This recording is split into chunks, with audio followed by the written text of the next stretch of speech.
What if you could take that risk, make that change, reach that goal, live your best life? Welcome to another episode of the What If You Could podcast, where we get together with amazing experts and everyday people who share challenges, encourage healing, and explore the possibilities that life has to offer. I'm your host, Gary Scott, and I'm excited that you're along for the ride. Hey, everybody. Welcome to another episode of What If You Could. And my guest today is the wandering, wonderful world traveler who is so incredible interesting. I've gone down the rabbit hole, not on his bio, but on his website and some of the stuff he brought up on. He's a fascinating gentleman. So welcome, Liam Naden. Thank you, Gary. Great to be here. Yeah, we're gonna have some fun. I mean, my head's spinning with questions, but I'm gonna shut up and let you go. But first, I just want to read your bio just to let people get a small glimpse of who you are and what Liam Naden's about. Is that okay? Absolutely. Perfect. Okay. Liam Naden is a trailblazing coach who brings together cutting edge neuroscience, psychology, and down to earth strategies to help people unlock their true potential, conquer challenges, and live a life of purpose and balance. His unique approach gets to the heart of how to succeed without the constant struggle. As the host of the Let Yourself Off the Hook podcast and coaching program, Liam shares practical insights on how to thrive naturally without the stress. He's also an experienced marriage and relationship coach, hosting the Growing in Love for Life podcast and authoring the Growing in Love for Life series, which is a 20-volume collection of short books on marriage.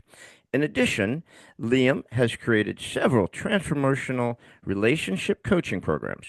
Liam went from being a millionaire to losing everything virtually overnight and becoming homeless. But he bounced back to an even more amazing life, traveling the world, living on his own yacht, including traveling to 15 European countries. And now he's embarking on his latest adventure, exploring Europe by motorhome. It's all so good. It's all so good. Well, welcome again, my friend. And like I said, I don't have a lot of questions, but I just open up with one question because it is the What If You Could podcast.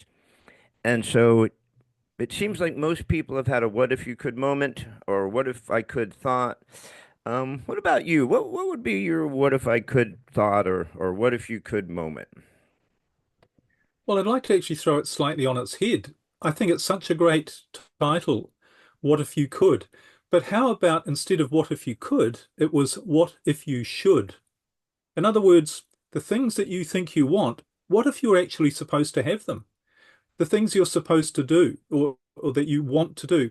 What if you had this idea that you are supposed to do this? That the reason you have this idea in your head that that's what you want to do is because you actually should be doing it. And the only thing standing between you doing what you should be doing, which is being your best, which is thriving, which is living the great life that you want to live, the only thing standing between you and that is you're not using this machine that you've been given to achieve that, which is your brain. You're not using it the right way. And you don't realize that everything you want is actually what you're supposed to have. That's why you want it. And it all comes down to the biology. And I'm sure we'll talk about this, or I hope we'll talk about this in the show, because this was the breakthrough idea that I got after I lost everything from being a millionaire and becoming homeless, was when I started to treat life in a different way and realize I was actually using my brain in a different way. I didn't understand the biology and the science and the natural approach to it all. But actually, everything that I was supposed to have actually showed up in my life. And it wasn't through force and struggle. It was through actually aligning with who we really are, with our natural biological thriving self. So that's just an idea for people to maybe consider as a concept. What if I should have what I really want? And see where it goes from there. And hopefully in this time together, I'll be able to prove to you and people listening biologically that you are designed to have what you want.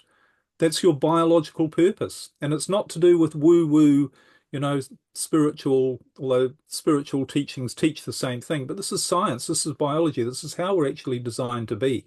But we've just forgotten about it, and that's why we've messed everything up and created lives with problems, which is what I did for a long time.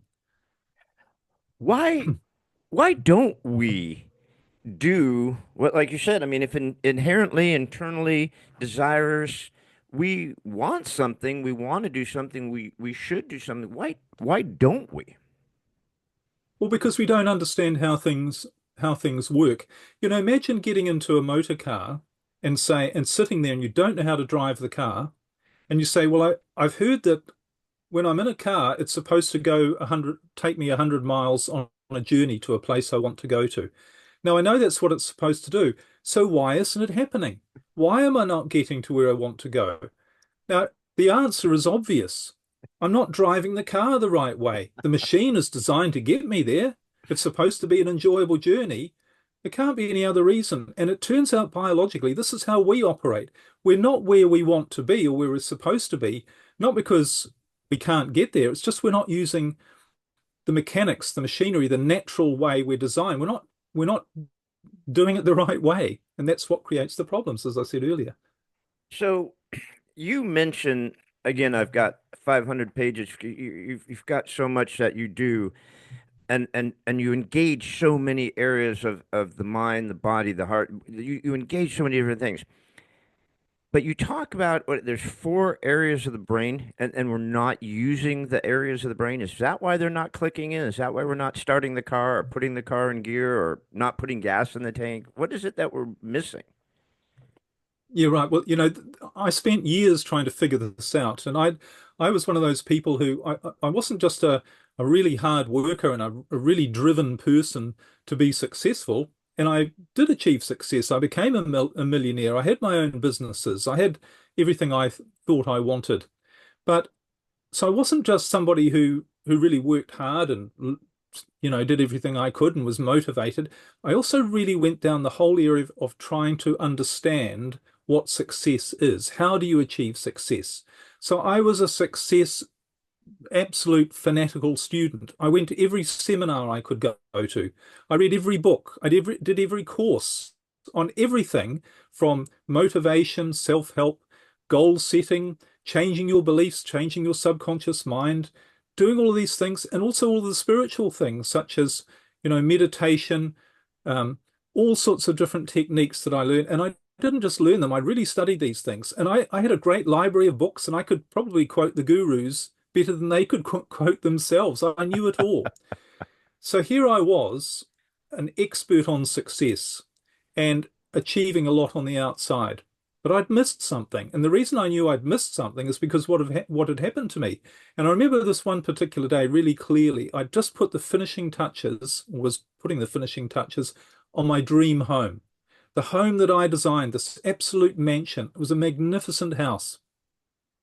And this particular day, I went into the music room. I'd built my own music room because I'd been a musician earlier in my life, and I always had the dream of this house that had a music room, and it had an amazing view out to the mountains.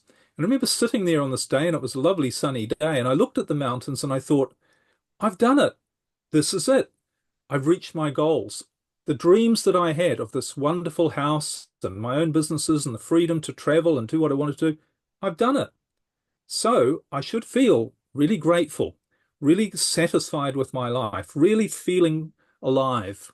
And you know what? Instead, I felt more miserable than I'd probably ever felt before.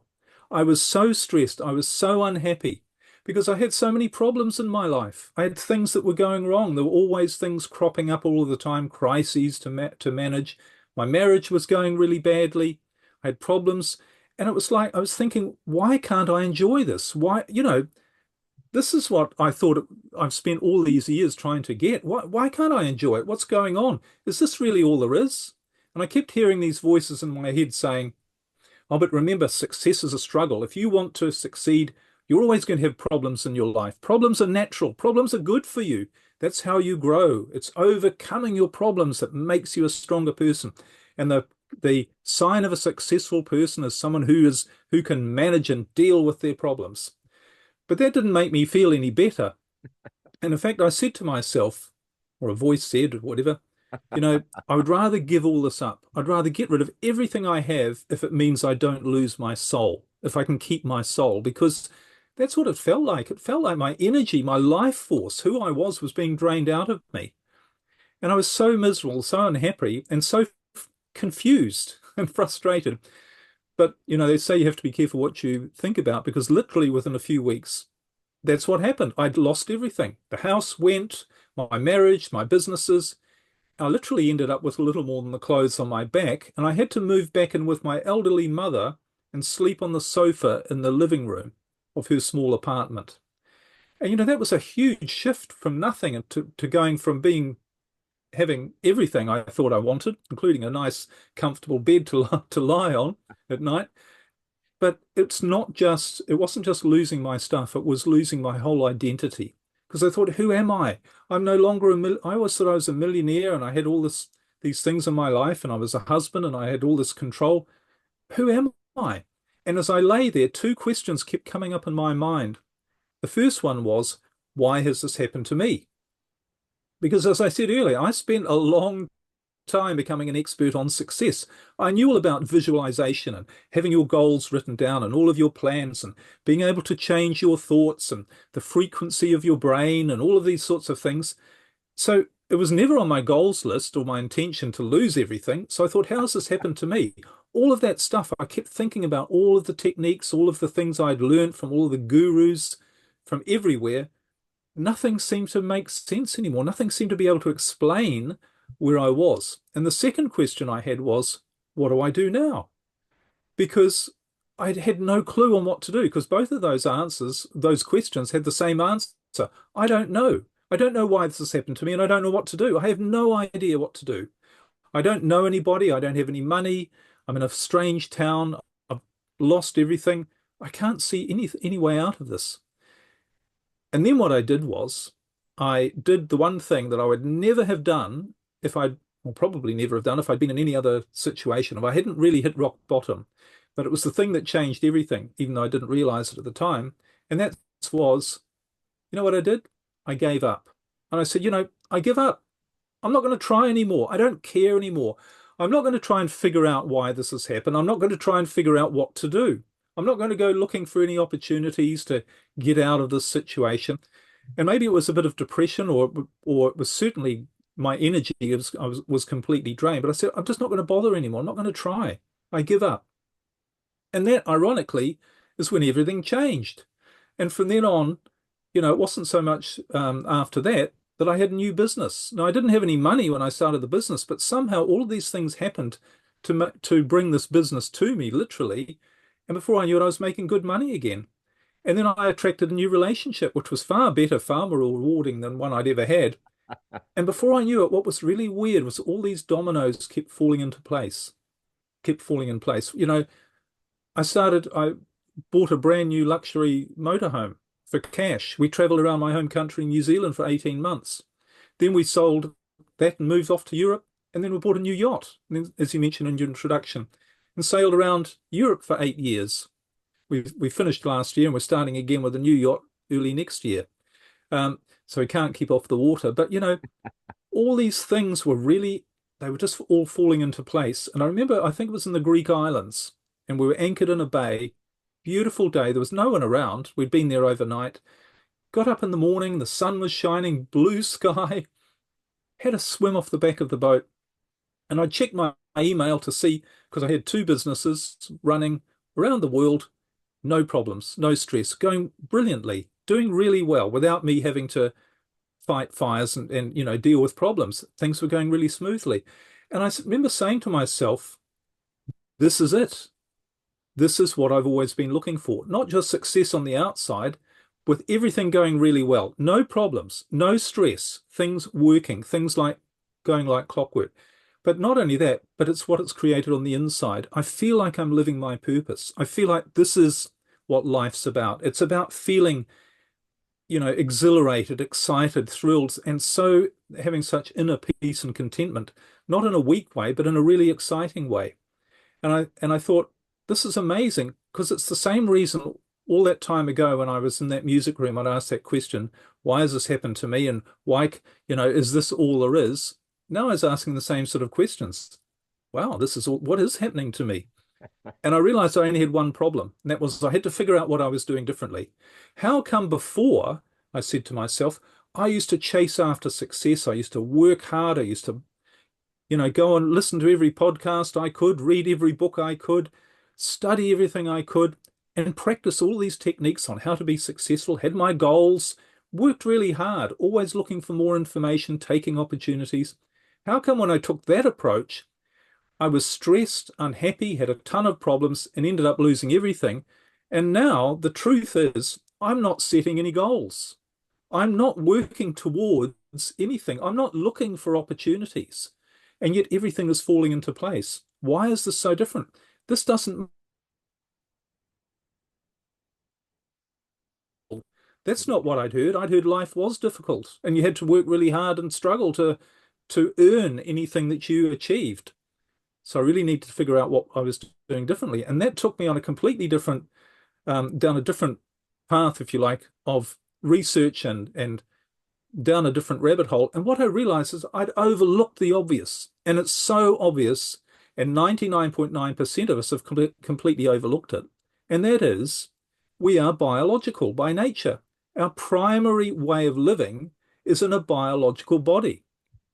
Now we can have ideas about thinking and, higher purposes and all that, but we can't get away from the laws of nature. I mean, stand on top of a 10-story building. Imagine this. You're standing on top of a 10-story building and you say to yourself, I'm going to step off and I'm going to fly up in the air. And someone says, you can't do that. And you say, no, I'm going to meditate. I'm going to pray. I'm going to believe. I've got all of these mind techniques about changing my beliefs and changing the wiring of my brain. And I'll visualize it and I'll do all of these things so that I will go up in the air. But if you've got any sense that the second you step off, you're going to go straight down. So nature overrules everything. It overrules all of the things we think we want, all of the things that we're putting all our effort into. If we don't get in alignment with nature, if we don't, use it the way it's designed to do, we're going to struggle. We're going to create problems for ourselves. We're not going to get anywhere. And that's the thing I'd always overlooked. And when I looked into this more and more, I realized, and my research showed me, that thriving is actually the natural state of every biological thing. And by thriving, what I mean by that is being the best it can be. That state I felt like when I was on the boat in the Greek islands, I'm being the best that I can be. Now, occasionally we have that feeling like things are going well, I feel really good. But most of the time we don't experience the feeling that we're being the best that we can be. But the really strange part is that's the natural state of all living things. Every other species is being the best that it can be. Every living thing is thriving. And the reason it's thriving is it's designed to thrive is because the purpose of life is to survive. And something gives itself the best chance for surviving when it's being its best, when it's its strongest, its healthiest, and when it's doing what it's supposed to be doing. And for us, we're the same.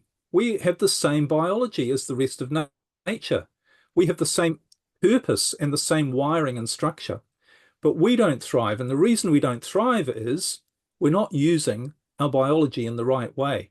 And this comes back to the brain because, what is the brain? The brain is a machine. It's a mechanism. It's the most powerful machine that exists in the known universe. Everybody who has looked into the brain at all knows that and acknowledges that. But the brain is simply a machine that is designed to make sure you fulfill your biological purpose, which means that you survive for as long as you can by thriving, by being your best. And for humans, being your best doesn't just mean being your best physically. It doesn't mean not having disease or, health issues or whatever. It also means being your best mentally and emotionally and spiritually. Because when you feel your best mentally and emotionally, what are you doing? You're being more creative. You're living your best life, and that is your biological purpose. So it all comes down to knowing how to use this machine the right way. If you can imagine you've got a machine that's designed to make you the best that you can be, why isn't it doing it? You're not using it the right way. Because who's ever taught us how to drive our brain? We know how to drive our car, and you wouldn't dream of getting in a car and driving it if you didn't know how to drive it. Imagine if you've got I don't know if you've got any children, imagine a 12-year-old boy coming along and saying, Dad, do you mind if I borrow the car? And because there's a friend I want to visit, he's 100 miles away, and I want to go and visit him this afternoon. Your father says, well, you can't borrow the car, you don't know how to drive it. And often people say, oh, well, just give me a quick tip. So imagine the boy, the 12-year-old saying, I know I don't know how to drive it, Dad. So just tell me how, and I'll learn to drive later, but just give me a quick tip on how I can get there now and use it so that I get to see my friend. And the father would say, that's not how it works. And what I'm really saying is what we need to understand is how to use our brain the right way. It's not how we've been taught. And that's why everyone's got problems. Because what are problems? Problems are a sign something is not working right, that you're not using it right. If you get in your car and you don't know how to drive it and you've got the handbrake on and you haven't got it in the right gear and you're revving it and you're not getting anywhere, you've got a problem. There are problems showing up. You're not getting what you want, but also you might even blow up the engine of the car. But you don't blame the car. Someone else comes along and says the whole problem is you're not driving it the right way. No one's taught you how to drive it. And sometimes people would, and imagine this for a scenario about driving the car. You don't know how to drive a car, and this relates specifically to your brain. Imagine you don't know how to drive a car, but you know what it's supposed to do. You know it's supposed to look after you and get you to where you want to go. So you look at it and you think, you try and figure it out for yourself, or someone who doesn't know also tells you the way to drive your car and get it to where you want to go. You stand behind it and you push it as hard as you can.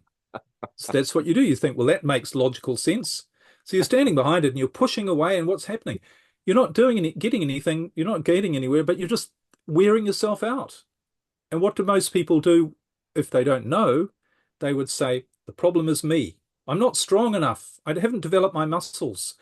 I'm wearing the wrong shoes. And you have people coming along and saying, yes, the shoes are the wrong ones. That's why you're not getting anywhere. Or you need to do my course on building up your muscles. You're not motivated enough. You don't believe enough. You don't have enough energy. You're not trying hard enough. Now we think this is all ridiculous, but this is how most of us are living our lives. It's not working what we're doing, but we're trying to do more of it. And we think if I put more effort in, more determination, and learn more about motivation or setting goals or all of these things, which all unfortunately don't work, through my experience and the experience of many people I've helped with when they get this idea. And the reason none of this works is it doesn't have any biological basis for working. We can talk a bit about that. But, wouldn't it make sense to just say, well, if I've got problems in my life, maybe it's because I'm not using something the right way. I'm not doing something right. It's not a question of trying harder, because the whole of nature is not based and built on struggle and force. Nature is built on the least resistance. If you look at a stream of water, the water doesn't get to a rock and try and beat its way through the rock. It just goes around it. One of the laws of nature is the law of least resistance. The less resistance, the faster you go. Try and ride your bicycle into the wind. It's a lot tougher and more tiring. You don't get as far than if you just go with the wind. So it's another law of nature that we've forgotten about. We don't know how to use. But when we use our brain the right way, it naturally gets us doing things the right way, which is the path of least resistance. So that's really what I've been working on for quite a while now. And it was really the explanation of why my life was working so much better, was that I was taking a natural approach and I didn't know how or why, but I was using my brain in a different way. And I learned later what I was doing differently because I wanted to make sure I kept doing it. Obviously, I need to figure out, I don't want me to mess this up like I did last time. So that's what we all need to. That's really at the heart of what my message is. There's a different way to look at your life. It's a biological way. It's the way that we're all designed, that all of nature is designed. Figure out and understand how nature works, live that way, and you're going to find you're going to live like the rest of nature, in a naturally thriving way, which is our biological purpose. Well, this is why I spent hours going down the rabbit hole on your website and researching you, because it's so brilliant. But you've taken a very, I don't want to say controversial step by saying, like, again, setting goals is unnatural and sabotages your success, or don't manifest, or don't try to achieve and don't try to thrive and things like that, which can be controversial because we're all raised to we must achieve, we must succeed. But the car analogy is so perfect. You're not pushing it hard enough, or I'm not good enough, or maybe if I had different shoes, or maybe if I manifest about the car, or maybe if I pray about the car moving, or maybe if I meditate about the car moving. But a lot of what you said, like AA, right? A lot of times in AA and Alcoholics Anonymous, when people finally just give up, I can't do it anymore. I'm going to turn this over to a higher source because I can't go on anymore. And then when you talk about a holistic approach and the biology approach, talk about that. How does the holistic and your biology work together? Well, this is a really interesting thing. You mentioned AA and turning it over to a higher power or something outside of yourself. But what are you actually doing on a biological level? Because, I'm only interested in facts. I'd spent years studying all of these people saying, well, this is the way it works, and it's the way it works. This is true because I'm telling you that it's true. And look how successful I am. So believe me, do what I tell you to do, and you'll be like me, successful. None of that worked for me. I wanted to see what actually worked and was provable, not just some idea that sounds good. I wanted proof. So that's why biology is so important because it's provable. So the way we're actually designed to live is, yes, we are designed to tap into something greater than ourselves. We're not designed to struggle. And that comes down to the way your brain is structured. And I've created a four-part brain model, which explains there are four different regions of your brain.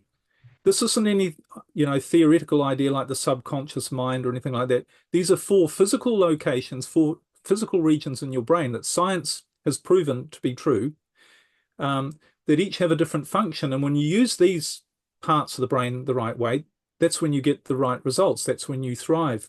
And what it really comes down to is this, is that when you think about the state of thriving, being your best, what does that look like? What resources are you accessing from your brain when you are in that state of thriving? And they are all things like creativity, imagination, where you see opportunities, your intuition, where you get a gut feeling about something being right or not right, and you act on it the right way, rather than just, shutting it out of your mind, which most of us or many of us do. Where do you get new ideas from? You're struggling away with a problem and you've been on it for weeks and you can't figure out what to do. And you've been on YouTube and you've got your coach or somebody and you've asking all these people and you're writing it all, trying to figure it out. And then you just stop thinking about it. You do something else and suddenly you get the idea, you get the answer and you go, that's the answer I've been looking for. Why didn't I think of it before? So all of these resources and seeing when you have a problem, exactly the right thing that you should do to solve that problem and doing it, being motivated and inspired enough to and find yourself actually doing it. And this particular state, when all of these things are combined, have been given many different descriptions throughout by spiritual people and creative people as being in the flow or being in the zone. And maybe we've all had that experience occasionally where things just feel like everything's falling into place and you're meeting the right people and you're thinking the right things and you're doing the right things and everything's working. There's no stress and problems. It's like, and if you had a problem, it just sort of doesn't seem to be there anymore. Someone comes along and solves the problem for you. So this particular brain state, if you like, this state of being, this is our natural thriving state. It's what I call our natural creative state. It's the state that we're designed to be in all of the time, most of the time, because this is the part that moves us into being and doing the best version of who we really are. And all of those things, of course, your imagination, your creativity, coming up with the right ideas, your intuition, your awareness, they are all things that you could say is coming from somewhere outside of yourself. They're not things that you've thought of or really forced into your life. I mean, so many composers for music, for instance, if you ask a songwriter, where did you come up with that tune or that song? And they all say, I don't know. It just came to me. So this is actually tapping into something. It's actually really an infinite intelligence that we're designed to be able to tap into when we need it, when our brain needs it, to make sure we do all the right things and all the right things happen for us to thrive. That's the way we're biologically designed.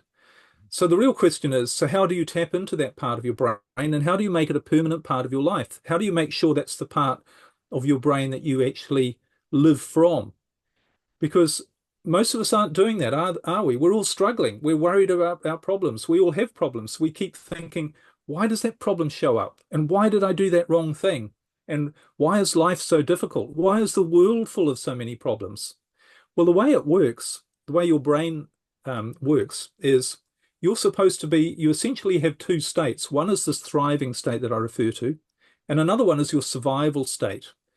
And your survival state is the state of fear, stress, worry, anxiety, and problems, and struggle and stress. It's when you're sitting there going, what do I do to be happy? What do I got my goals need to be? How do I solve these problems? You know, what's going wrong in my life? Why am I so confused? And what do we do in that state? We try and figure it all out. And we go and, work really hard and try and fix all our problems and try and get some more information. But what we don't realize is the activator of these two brain states is fear. When you feel fear, what's happening on a biological level? And by fear, I mean, the other things that are manifestations of fear, which are stress, worry, anxiety, frustration, anger, sadness. All of those emotions are reflections of a feeling of fear. And that fear comes from your brain saying to you, there's a threat to your survival. You don't see it, but I see there's a danger, something that I've recognized that is a danger to your survival. And when the brain recognizes there's a threat to your survival, it activates fear in the form of emotions. Where these chemicals flood your brain and your body, hormones or neurotransmitters, and it makes you feel fear. And what happens is fear activates this other part of your brain, which I call your survival brain, which is designed to fight that fear. It's designed to fight and get rid of a fear, get rid of a danger. That is what it's there for. It's like a trigger. It's like a little weapon. And we sometimes call this the fight, flight, freeze mechanism. So now this was a really useful tool millions of years ago when we lived in a physically dangerous world. There were lions behind every rock. And we needed to have some way of identifying and recognizing a danger. And not only recognizing a danger, but get our brain to get us to just react instantly to get rid of that danger without thinking, without figuring out what to do. We just had to, so if it's a lion, we had to run away or stand and fight or shout for help or whatever these things were. And there's only a few of those things that this part of the brain does. That's pretty much it. So that's a really useful tool. So the way the brain works is it's constantly scanning your environment for danger. When it sees a danger, it tells you in the form of feelings, and it releases these hormones, neurotransmitters, to make you feel fear, and that activates this part of the brain. At the same time, it shuts down your natural creative brain, where all of your inspiration, all of your problem-solving ability lies, all of the answers to every question you have about what you should be doing at any moment in your life to make sure you thrive. That part of your brain is shut down because that's not necessary when you're fighting a danger. When a lion's about to eat you, you don't need any of those things. In fact, you not only don't need those things, but all of the energy that part of the brain has been running on is diverted because you might need that energy to get away from the lion or to fight the lion. So we don't realize this. And what we do instead is we try and figure out how to fix our life and our problems using a part of the brain that has no clue. It has no idea what you should be doing, how to solve your problems, what the best things are for you in your life. It's only there to fight against an imaginary fear, to get rid of it as fast as possible, to react without thinking, without any awareness, so that you can go back to using the other part of your brain and actually thriving. And, I thought about when I started to research the biology of all of this, how this fear response to a perceived threat activates a different part of the brain, the non-thriving part of the brain. I thought, now, where have I heard this before? This is really interesting, this whole idea of fear. And I realized it's what spiritual teachings, religious teachings, the Bible, have been teaching throughout history. Because what does it say in the Bible 365 times? Be not afraid. Those three words. The Bible's a magnificent user manual on how to use the brain. It doesn't say, no, it'd be a nice idea not to worry so much. It says, be not afraid. It's an instruction. Because what it's telling you is when you are afraid, when you activate this fear, the fear mechanism, that's going to keep you stuck. It's going to put you in the wrong part of your brain. It's going to shut down all of, and if you want to talk in religious terms, it's shutting down all of the information that God is trying to give you on what to do. It's, you're closing the channel on what it is what's going to make you thrive, because it just sees this as a temporary diversion. This is something only to be used in the rare cases when something's about to eat you, a lion. So this is really the essence of it. That's why the Bible says this. And it also says in the Bible so many things, and these are echoed through other spiritual and religious texts as well. But in the Bible, it says, do not worry about what you shall eat, drink, and wear. It will all be provided for you, just as it is for the birds of the air and the animals in nature. And how much greater are you than they are? So the point that it's really making is the same thing. This will all be provided for you. Now, it doesn't say you have to work really hard for it. You have to go and struggle. You have to learn a whole lot of things. You have to develop your skills. You have to become worthy of receiving any of these things. It all just says this is all going to be given to you, you know, as it is in the rest of nature. Nature, if you look at a bird or an animal, or it's not struggling to do anything. If it needs food, it just finds food without struggle. It just does what it does. So how much greater are you? So this is echoed through spiritual traditions as well, but we've just missed the point that it's about activating the right brain state and avoiding activating the wrong brain state. And sometimes we can, this is why it emphasizes faith, believe, have trust, let go. Everything's going to be all right. It's really about, now, if we really did believe this, we would do that. But the reason we don't do that, the reason we don't have faith, is we don't understand how it works. And we don't have an experience of it working. Sometimes when people have an experience of a miracle happening, and this is sort of what happened to me as well, I realized it wasn't through my efforts that this wasn't just luck and synchronicity. This was my brain at work to make sure good things happen and that I stayed out of the way of trouble. And when you experience that, and then when you understand that's what your brain is designed to do, then you can actually use it the right way. Just like you get into a motor car when you know how to drive it and you've had a bit of practice, you don't worry that people are going to hit you when they're coming towards you in a car. You don't worry the car's going to stop in the middle of the road and, leave you stuck. That's just the way it works. You've experienced it. You know how it works. You know how to drive it right. And that becomes your experience with that machine. So it's exactly the same with the brain. And this is the core of everything, really. Well, you talk about the four different areas, and then you talk about breaking down the four parts of the brain, bringing in the insights. You mentioned religion, but from science, religion, psychology, and physiology. So when you're talking about the four parts of the brain, these aren't the actual four parts of the brain, but are these the things that are at work in your brain that you need to corral, or do you need to set free? Well, essentially, you have four parts. There are four biological parts, but if you look at psychology or religion or science, they all explain the way this works in different ways. And I've mentioned the religious explanation, which is about, not activating fear. Um, and the religion also talks about the kingdom of heaven. And it says, in the Bible, seek first the kingdom of heaven and everything else will be added to you. What is the kingdom of heaven? The Bible tells us the kingdom of heaven is within you. The kingdom of heaven is this creative state that when you activate the creative part of your brain, what I call your creative brain, this particular, which is located in this central part of your brain. When you activate that, you experience the kingdom of heaven. And it also says how you enter the kingdom of heaven in the Bible, where it says the only way to enter the kingdom of heaven is be like little children. And what do little children do? They don't have any fear. They believe. They just live in the moment. They're not out there setting goals and planning and worrying about things and trying to develop their skills and, and making it all difficult for themselves. They're just experiencing the moment, and they have this sense, as we all did when we were that age, this sense that life's good, and you don't have to think about it. Because there's another part of the brain, I've mentioned two of them, the creative brain, which is the master key, the part that's designed to make you thrive. I've mentioned the survival brain, and these are all different places. The survival brain, for instance, is at the back of your head. And the survival brain keeps you alive and protects you from dangers. But you also have an emotional brain, which is that part that creates the hormones that make you feel emotions. And you also have another part called your rational thinking brain.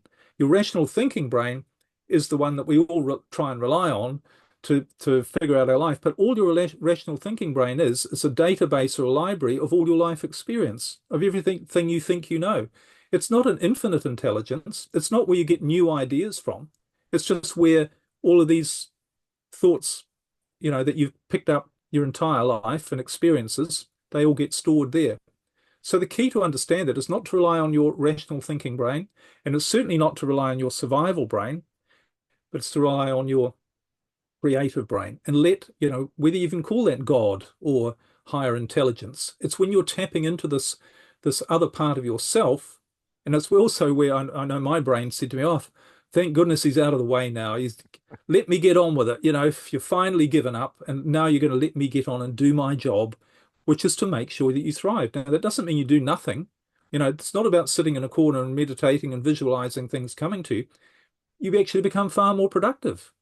And that's what happened to me. I was doing more, but all of it was good stuff. It was actually creating good results. And it was what is a thriving state. That's the key. Well, you talk about flow, um, with Taoism, another religion, right? It's not a religion, but you talk about the flow. You talk about being in the zone. You talk about not uh, being too focused on goals and achievement and things like that. So is it more of a letting go and just getting out of the way of your brain and letting your brain bring you to where you're supposed to naturally be? Well, it absolutely is. It's about these two brain states and knowing that when you activate your creative brain, that will do the job for you. It's a 500 trillion microprocessor computer. It's the most powerful computer that exists, Yeah. infinitely more powerful than any other computers that we've created as humans. So it has the power and it's there to do one thing, to make sure that you thrive, to make sure that you're best. So why wouldn't you use that? So the way you use that is by guarding the exit, guarding the what's going to keep that active and what's going to stop. In other words, eliminating the triggers that knock you out of that state and activate fear in your life and therefore keep you in a stuck state.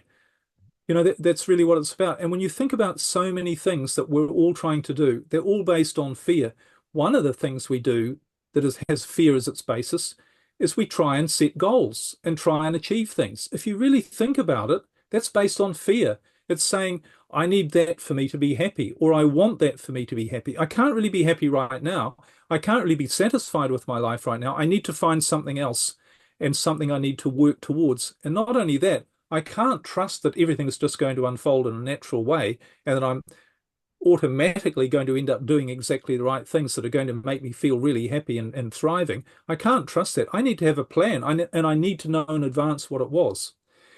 And we could talk a little bit about goals actually, because not only do they not work, I mean, people I talk to, and this isn't just me, by the way, it's people have written about this.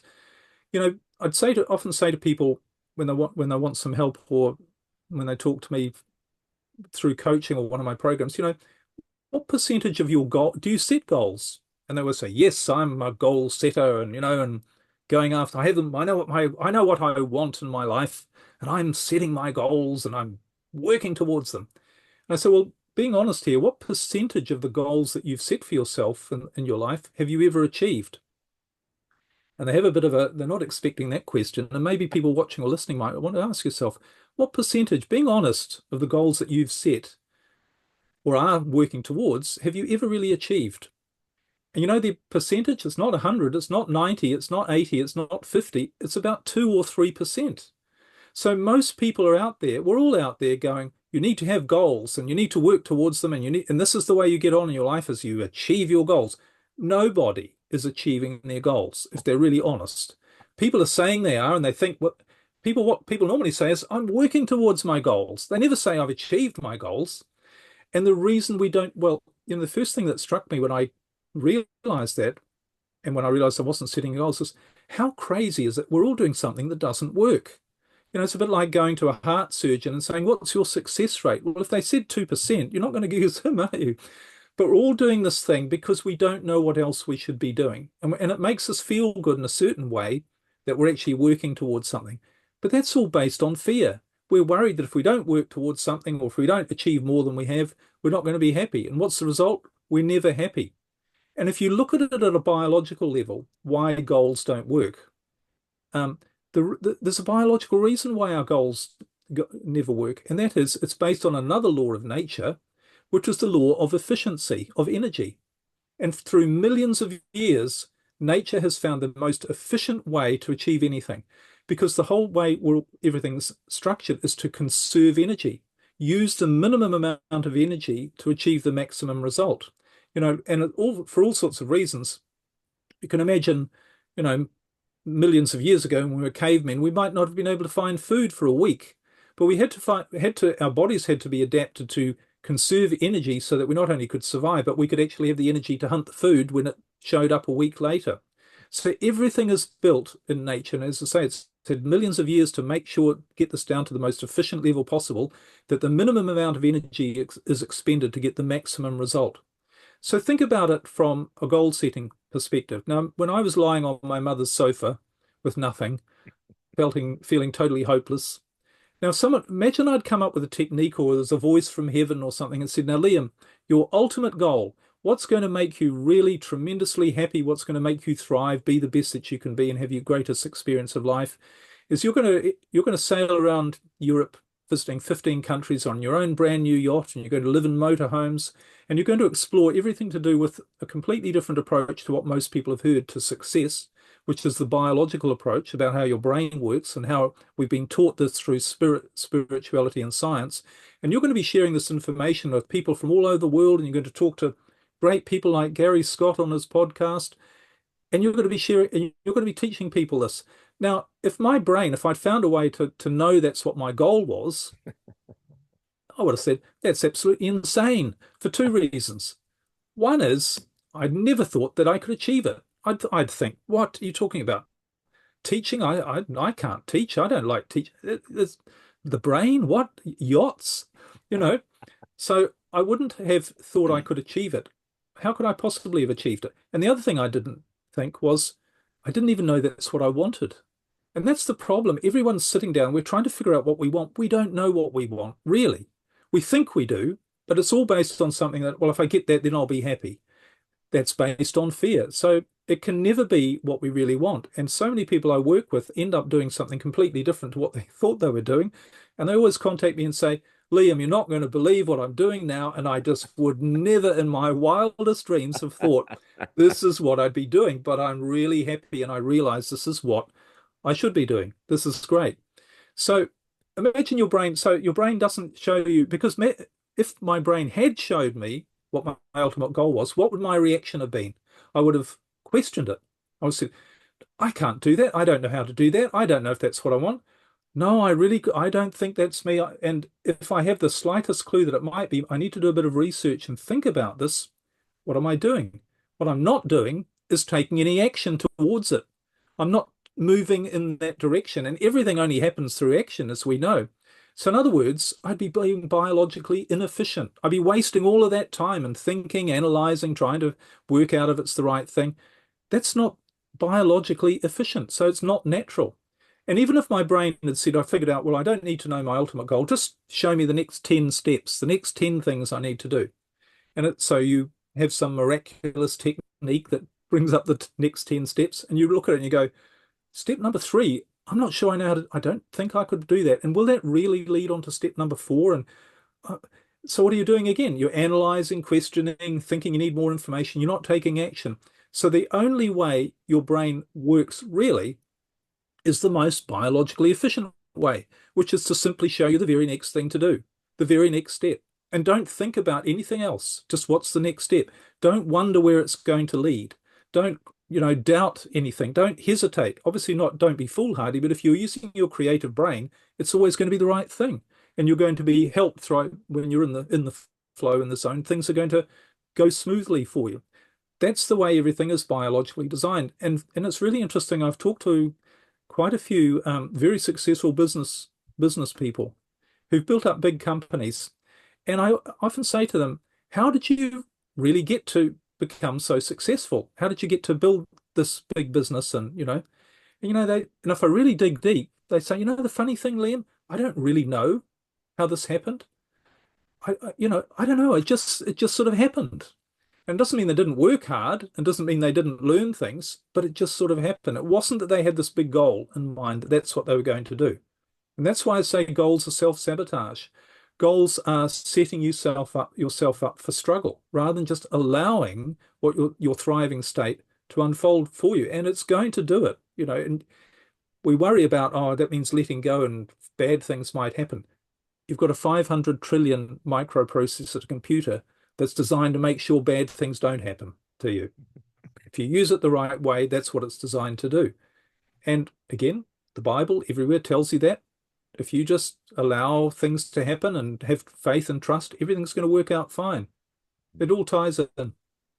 It's kind of like in Star Wars when Yoda said, "There is no try, there is only do." And Yoda's a smart little creature, so he knows that. You could try or you just could let it go. I mean, time's flying. You're so freaking fascinated. I'm gonna go back to your website right after the podcast and look more into this. But there are four things. You've got so many great programs that you go through.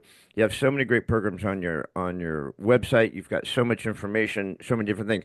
But there's one program that touches on four things. If I may, just I know we're running short on time, but to touch on these four things in this one program. And the four things are let yourself off the hook, your book and things like that. Let yourself off the hook, problem solving mastery, unlocking the true power of your brain, marriage and relationship programs, and life flow force transformation program that you do with a partner. I mean, that's just one grouping of your many programs. These are pretty amazing. So if someone was to start with you, you say, they come to you and they say, Liam, you're amazing. I trust everything you're saying. It makes complete sense to me, right? And I'm looking at your, obviously besides the marriage relationship, I'm looking at your programs here. Where do I start? Where would I start with your programs? What would a virgin come to you and say, this is where I'd place you based on your brain? Well, it really comes down to, what I'm trying to do is explain a very simple concept, but it's so simple and it requires unlearning everything we've learned all our life about how things work, about life's hard, life's a struggle, it's good to struggle. Life, you're always going to have problems in your life. We've got to unlearn all of these things and we and really unlearn the habit that's keeping us stuck using the wrong part of the brain. So all of my programs really are essentially designed to do that, but they go into different levels, if you like, of depth. And problem solving mastery is probably, I mean, I've made it, I think it's $37, and it's a 5 lesson course. It's got a workbook, and it tells you more and more about understanding the right way to use your brain. That'd be the place to start. And then I have more detailed programs. But this isn't a quick fix. That problem solving mastery is a good one to start with because it really gives you a good understanding. And people often when they do that, actually one gentleman contacted me and he said, saved me $10,000 that program. And I said, and he said, because I couldn't decide on what a decision I had to make with my business. And I applied the method you use in that program, and I could clearly see the right decision, and I did it, and it saved me $10,000 because I was about to go down the wrong track with it. So that's where it starts, and it starts with it's a bit like weight loss. If someone comes along to you and says, you're an expert in weight loss, how do I lose weight? We say it's very simple. You just stop eating the wrong foods, you eat the right ones, and you do some exercise. That's all you need to do. But developing the habits and the understanding that make sure that you do that, that's not a quick fix. You have to actually put a bit of time into it. But when you get it and when you change your habits, then it doesn't necessarily need to take a long time, but then everything changes. Whereas before you've been struggling, trying to, diet and setting your food plans and being motivated and everything, it's and you fail. So that's why what my programs are about is really getting into the core of the thing, which is not about just giving you three, the get up in the morning and say 6 things and use these words and get into all this ritual stuff. You don't need any of that stuff because your brain, if you use it the right way, is going to create the right rituals for you. You're going to do the right things automatically. You don't need to force yourself into some artificial routine. And it's going to be different for you as it is for everybody else. And that's why the important thing I'm really trying to get to people is there's not a fix to your problems about do this and then it'll work. It's about use the machine the right way, and then the right things will happen, the right things for you. So there's problem solving mastery, which is really inexpensive. It's designed to give people an experience of this, an understanding and a true experience. Because when you experience it, and it's a great moment when people they've done my course, that particular one, and then they see something happen in their life and they make the connection between that unexpected event and how they're using their brain differently. And it's an experience of it actually working. And they say, this is actually working. I get it now. This is what I should. And so when you do that, you do it again. When you start to see results, you obviously do more of it. And that's when it snowballs. And then you look back on your life and say, why did I ever live the old way? You know, things are going so much better. That's what I keep saying to myself. Why did I ever live that old way of struggle and trying to force things to happen all the time and, you know, trying to be in control of everything rather than knowing that it's another part that if I control allowing that part to work, then it's how life's supposed to be. It's supposed to be an adventure. We're not supposed to struggle. We're supposed to enjoy this experience. That's what God put us here for. It's what He created the world for, if you want to go down, look at it from a religious perspective. I just love the title, Problem Solving Mastery. I mean, I can see why that would be the most logical first step in our journey with Liam Naden is would be the problem solving mastery, which would help you at least open up enough so that you could start absorbing the other techniques and your other training and your other teaching because you've cleared the way to kind of absorb that. And just real quick before we wrap up, but let yourself off the hook. This is a book. This is a program. Tell us real quick about Let Yourself Off the Hook. Well, the whole concept of let yourself off the hook is really what we've been saying, which means to stop trying to make your life work, stop trying to solve your problems through force and struggle. And when you let yourself off the hook, when you say, well, I'm no longer going to take responsibility for my problems, I'm no longer going to try and force things to happen. When you let yourself off the hook by doing that, you shut down that struggle survival part of your brain and you allow your creative brain to do its job. And your creative brain, what's it there to do? Easiest and fastest path to you being the best that you can be. But to do that, you have to let yourself off the hook. Stop putting so much pressure on yourself. Pressure is the enemy. Fear is the enemy. If I could use a quick analogy, people say, well, Yeah. it's all very well for you, Liam. You don't have any problems, you say, and got all these great things happening.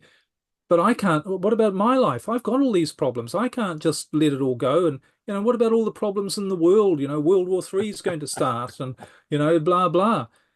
So it's all very well for you. But the point is, it's a bit like if I came along, this is why it's so important to start to understand this stuff. And this is why I teach this stuff. Understand how it works. Because it's a bit like if I came along to you with a glass of liquid and said, drink this, the first thing you'd say is, well, what is it?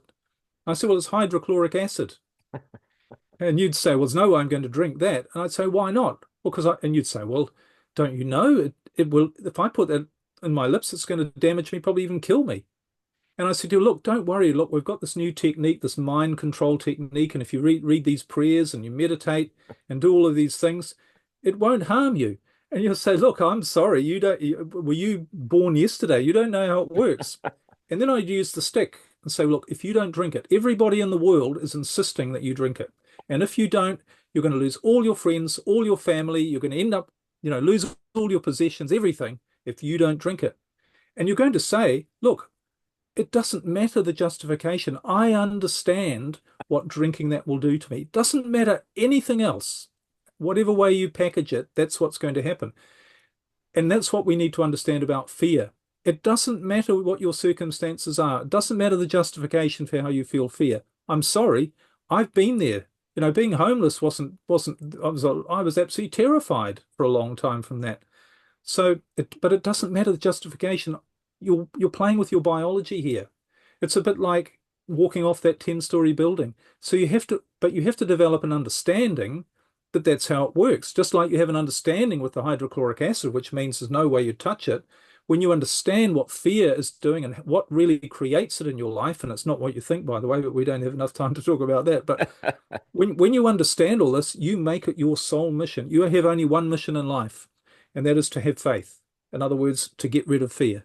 And again, the Bible says that, seek first the kingdom of heaven, have faith, and God will provide everything for you. That is your only mission in life, is to eliminate fear, is to deal with anything that creates fear, because that activates the wrong part of your brain. So all my coaching really, and why I love talking to people like you and hopefully giving some helpful advice to people, is to start to think in this different way and to realize it is a biological thing. Every result we get in our life, it comes from our actions, and our actions come from our biology, come from our brain, and what causes us to act in the way we do. That's the bottom line, and that's why it's so important. That's the only thing you need to deal with. If all you did in your life, and this is really the essence, was find out what all the triggers are that are making you feel bad and eliminate all of those, you're going to be amazed at how your life turns out. Wow. A brilliant place to end this, because now this is like a cliffhanger of a series. When the series ends, and you got to wait till the next season comes out so I can find out more. Liam, honest, you're fascinating. This is amazing stuff. I'm definitely gonna look into that problem solving mastery. Believe in that strongly, and you let yourself off the hook, because we love to beat ourselves up. I'm the king of beating myself up, but this time just blazed by. But I do have one more question, if you'll allow me. Um, I always ask at the end of my podcast, I ask my guests one last question. It could be an any answer that you want, but I always ask my guests if there was one thing that you would like to leave our guests with, a thought, uh, uh, something that you've learned, something that means something to you, something that you carry. What would that one last thought you'd like to leave with our audience? I guess it's just realize that biology rules everything, and you're biologically designed to thrive. That's the purpose. That's why you're here. And it's not only possible, it's achievable, because we look at the rest of nature, that's the way it is. So if it's not like that, it's not because you're not designed to be like that. It's just you've been taught all this stuff from the day we were born, that that's not what life is, but it is what life is. So, whenever you feel like you're struggling with something, just realize it's your brain trying to protect you, but leading you in the wrong direction. And just go with, when something resonates, and maybe I've said something in our talk, in our time together, it made you think, on some sort of level, that really feels right. That really makes me feel almost better by hearing that. Finally, maybe this is making some sense. And if you feel that, go with that.